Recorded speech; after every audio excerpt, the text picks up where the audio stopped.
नमस्कार, बहुत स्वागत है आपका। आज के अंक में हम जानेंगे कि कौन सी रेखा जीवन में उन्नति की ओर ले जाएगी और कौन सी रेखा समस्या उत्पन्न करेगी। जब हम इस हथेली को देख पा रहे हैं तो इसमें आपको कई प्रकार की रेखाएं दिख रही होगी। इनमें से कुछ ऐसी रेखा है जो हमारे लिए बहुत ही इम्पोर्टेंट। क्या आपके हथेली में ऐसी रेखाएं बन रही है?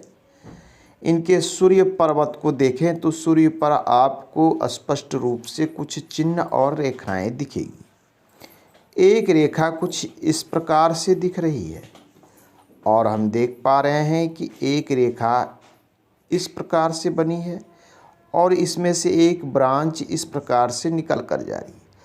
आपके सूर्य रेखा पर यदि इस प्रकार से रेखा हो और यहाँ से ब्रांच इस प्रकार से बनती हो, यह चिन्ह अति शुभ चिन्ह माना जाता है। इस प्रकार के चिन्ह होना व्यक्ति के यश को बढ़ाने वाला होता है, व्यक्ति के नाम को बढ़ाने वाला होता है। ऐसे व्यक्ति को समाज में लोग जानते हैं अच्छे कामों के लिए। यदि इसमें ये इस प्रकार से जुड़ जाए तो यह और भी अति शुभ चिन्ह हो जाता है। ऐसे चिन्ह बताते हैं कि व्यक्ति को गवर्नमेंट सेक्टर से लाभ हो सकता है। सरकार के किसी स्कीम से जुड़कर ऐसा व्यक्ति लाभान्वित हो सकता है।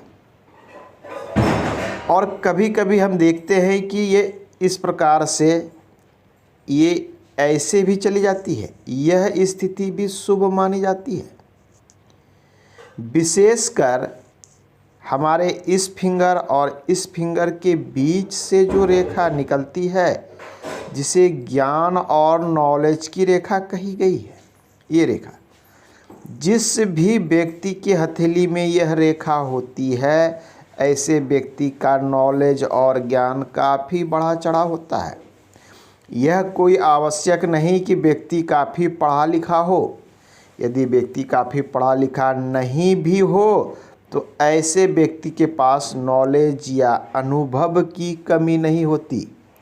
एक तरह से कह लें, किसी विषय वस्तु पर ऐसे व्यक्ति का नॉलेज बहुत ही प्रखर होता है। किसी कार्य को करने की विशेष क्षमता होती है, अच्छे तरीके से करने की क्षमता इनके अंदर होती है। यदि आपके आसपास कोई व्यक्ति ऐसा हो जिनकी हथेली में यहाँ पर रेखा हो, ध्यान देना है कि इस फिंगर और इस फिंगर के बीच से निकलती हो, तो ऐसे व्यक्ति का सजेशन बहुत सटीक होता है। ऐसे जो व्यक्ति किसी को अब कोई उपाय बताते हैं, सजेशन देते हैं या सपोर्ट करते हैं, ये जो विद्या बताते हैं या ये जो कार्य बताते हैं, ये कार्य बहुत ही सटीक होता है और संपन्न होने वाला होता है।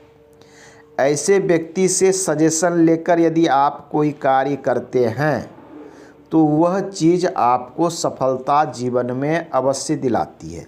इसे अंतर्ज्ञान की भी रेखा कही गई है, बहुत ही इम्पोर्टेंट है। इस रेखा के साथ साथ यदि आपकी सूर्य रेखा उपस्थित है तो ये अति शुभ मानी जाती है। अक्सर हम देखते हैं कि सूर्य रेखा तो हमारे हथेली में होती है, परंतु कोई रेखा इधर से डिस्टर्ब कर देती है तो कभी कोई रेखा इस प्रकार से डिस्टर्ब कर देती है। यहाँ से कोई रेखा इस प्रकार से निकली हो और ये यहाँ पर इस प्रकार से ट्रायंगल बनावे, यह चिन्ह भी शुभ माना जाता है। सूर्य पर इस प्रकार का त्रिभुज बनना भी अति शुभ माना जाता है। ध्यान देने की बात है कि यह चिन्ह कभी कभी अशुभ में भी परिणत हो जाता है। ये कब होता है, ये आपको देखना होगा कि सूर्य रेखा से कोई रेखा निकल रही है या फिर सूर्य रेखा में प्रवेश कर रही है। यदि इस रेखा से नीचे की ओर कोई रेखा निकल रही है, इसका अर्थ है कि यह रेखा आपके कार्य को सिद्ध होने में विलंब करा सकता है।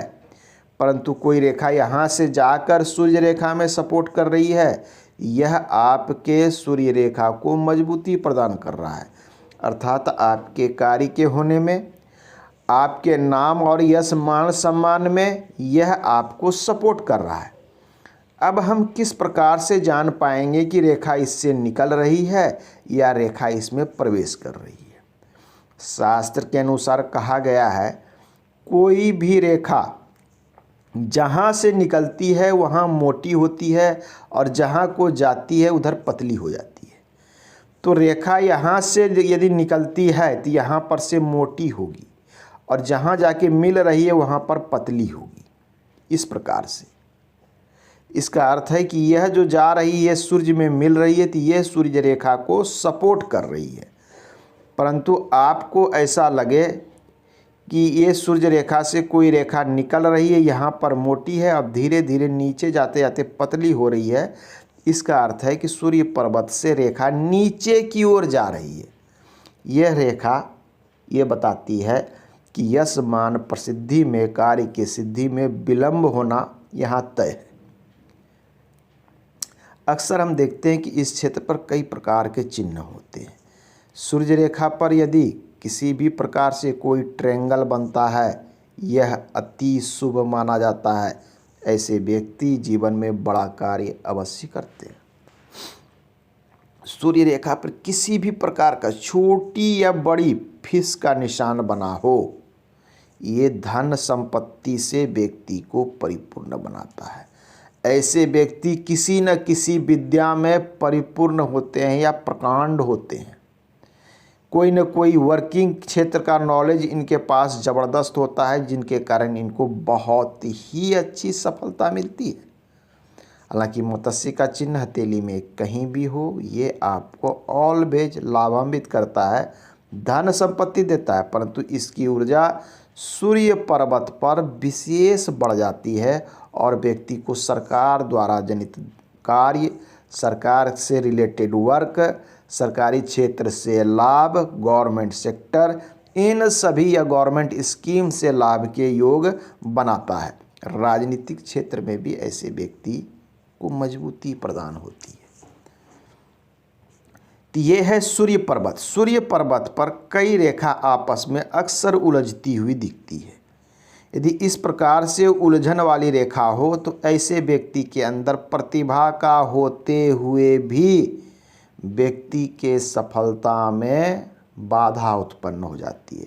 ऐसे लोगों के पास प्रतिभा तो बहुत होती है, नॉलेज भी बहुत होता है, परंतु वो सही से उसका उपयोग नहीं कर पाते हैं, या कह लें कि जितनी इनको प्राप्त होनी थी चीज़ें, वो चीज़ों से ये वंचित रह जाते हैं।